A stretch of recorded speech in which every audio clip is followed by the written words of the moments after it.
নমস্কার বন্ধুরা, চলে এসেছি তেঁতুল পাতার নতুন একটি আপডেট নিয়ে। আজকের গল্পের শুরুতেই আপনারা দেখতে পাবেন ঋষি বৌভাতের কথা শুনে বলে যে কি একবার বিয়েটা তো হলো, এখন তোরা আবার বৌভাতের জন্য এরকমটা করছিস। নিশ্চয়ই এই ঝিল্লিটারই বুদ্ধি, এসব নিশ্চয়ই ওই তোদেরকে তাতিয়েছে, তাই তো ওর কথা মতো বিয়েটাই হলো। এখন ওর কথা মতো আবার বৌভাত করতে হবে। দেখ, এসবের জন্য না আমার কাছে একদম টাইম নেই, আমি সময় দিতে পারবো না। এরপর ঠাম্মি বলে, আচ্ছা ঋষি দাদুভাই, তোমাকে একখান কথা বলি, তোমাকে কিন্তু বৌভাতে থাকতেই হবে। আর আমরা সমস্ত কিছু আয়োজন একেবারে ধুমধাম করে করব। আর খেয়ালির সময় তো হয়েছিল, তোমাদের সময় তো যেমন এই মেজো বৌমা আগেও বাধা দিয়েছিল, বিয়েটাও হতে দেয়নি, বিয়েটা হয়ে গেছে, এখন বৌভাতেও বাধা দিচ্ছ। এই তুমি কেমন গো? তোমার তো ওকে বোঝানো উচিত, আর তুমি উল্টে তাকে তাতিয়ে দিচ্ছ। এইদিকে তাতাই ছোটকাকে বলে, এই দেখলি তো, আমি তো জানতাম এই এই মেজো কাকিয়া আর এই ঋষি মেজদাবাই এরা দুজন তো এর মধ্যে বাধা তো দেবেই। আর এত সহজ নাকি ওদেরকে রাজি করানো? তখন ছোটকা বলে, আরে তুই সেটা বুঝতে পারছিস না, প্ল্যান তো করেই রেখেছি, আর ঝিল্লি তো আছেই। এরপর তাতাইয়ের মুখ থেকে হানিমুনের কথাটা বেরিয়ে পড়ে, আর তাই তুতুল ওর পায়ে একটা লাথি মারে। তখন ছোটকা বলে, এই তো পড়লো তো লাথি, এই জন্যই হয়, বেশি কথা বলতে নেই। আর তোকে কে বলেছে? দেখছিস এইদিকে ভৌভাতের জন্যই রাজি করানো হচ্ছে না, আর তুই আবার এখানে মধুচন্দ্রিমার কথা বলছিস। এরপর ঋষি বলে যে কি প্ল্যান? অন্যদিকে দেখা যায় খেয়ালি ঝিল্লি দুজনেই কথা বলছে।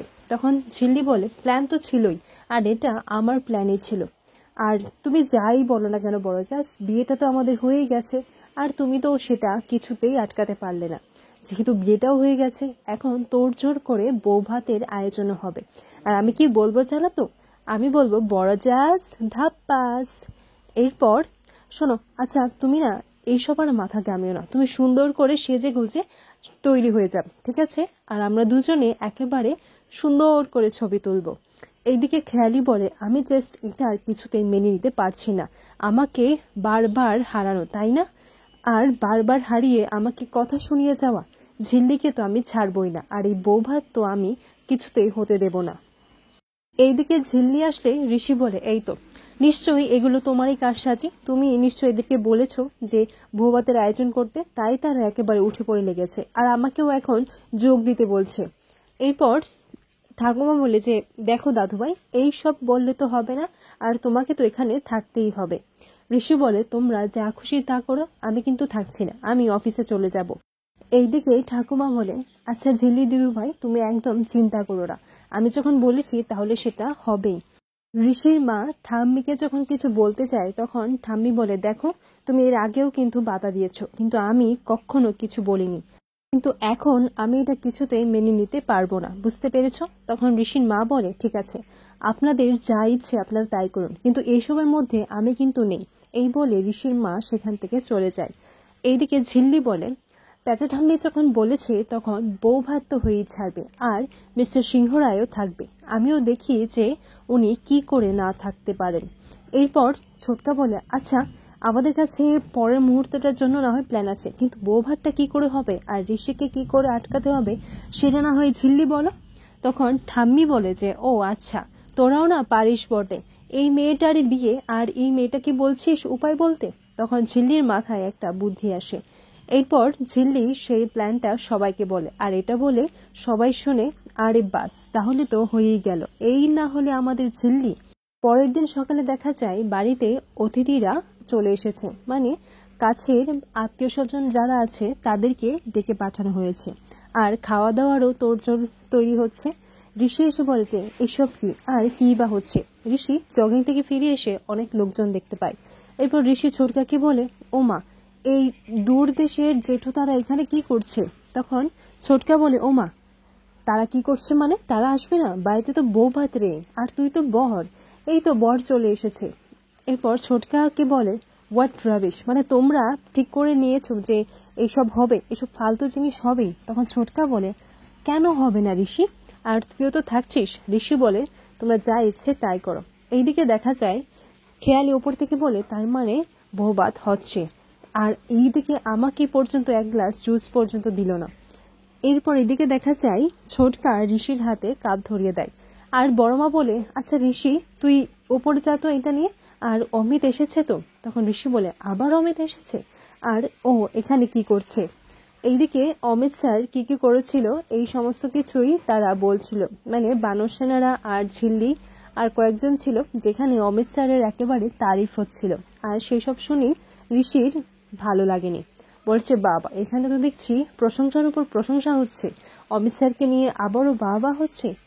এইদিকে ঝিল্লি বলে, সত্যি আপনি যদি শেষ সময় না এসে ভোটের দিন এগুলো সবার সামনে না ধরে তুলতেন, তাহলে হয়তো আমি আজকে এই জায়গায় পৌঁছাতেই পারতাম না।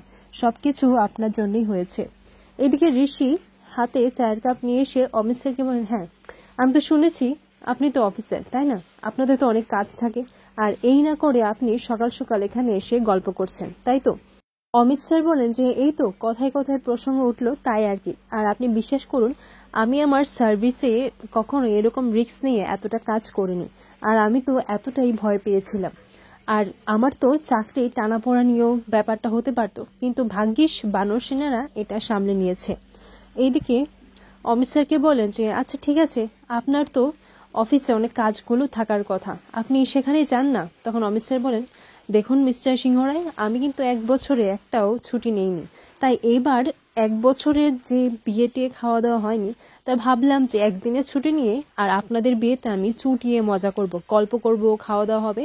এদিকে নিচে থেকে ডাক আসে যে ব্রেকফাস্ট তৈরি হয়ে গেছে, তোরা সবাই জল খাবারের জন্য নিচে চলে আয়। এরপর ঝিল্লি যখন নিচে যাচ্ছিল, তখন ঋষি ঝিল্লিকে কাছে টেনে নেয়। ঋষি ঝিল্লিকে বলে, আচ্ছা এইসব কি হচ্ছিল, আর অমিত স্যার বিছানায় কেন বসেছেন, আর কার পারমিশন নিয়ে বা আমাদের বিছানায় বসেছেন বলুন তো?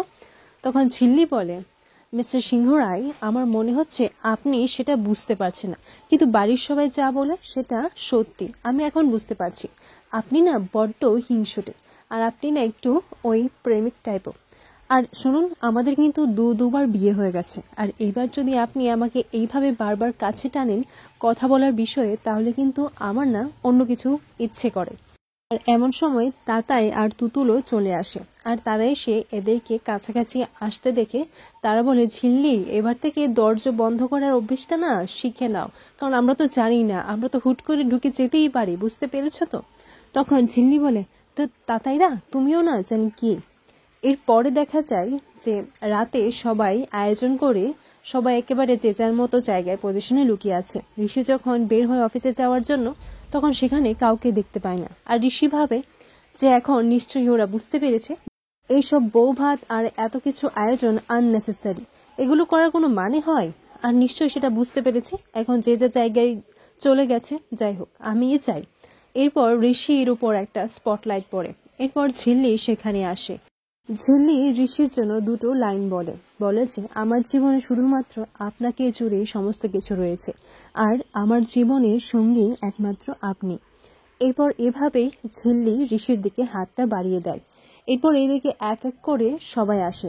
আর ঝিল্লি আর ঋষির কিভাবে দেখা হয়েছিল, একটা চলতি ট্রেনে দেখা হয়েছিল ঋষি আর ঝিল্লি। আর ঝিল্লি তো বাড়ি থেকে পালিয়ে গিয়েছিল। যারা আপনারা শুরু থেকে তেঁতুল পাতা দেখতেই পাচ্ছিলেন বা দেখেছেন, তারা হয়তো এই বিষয়টা পুরোটাই জানেন।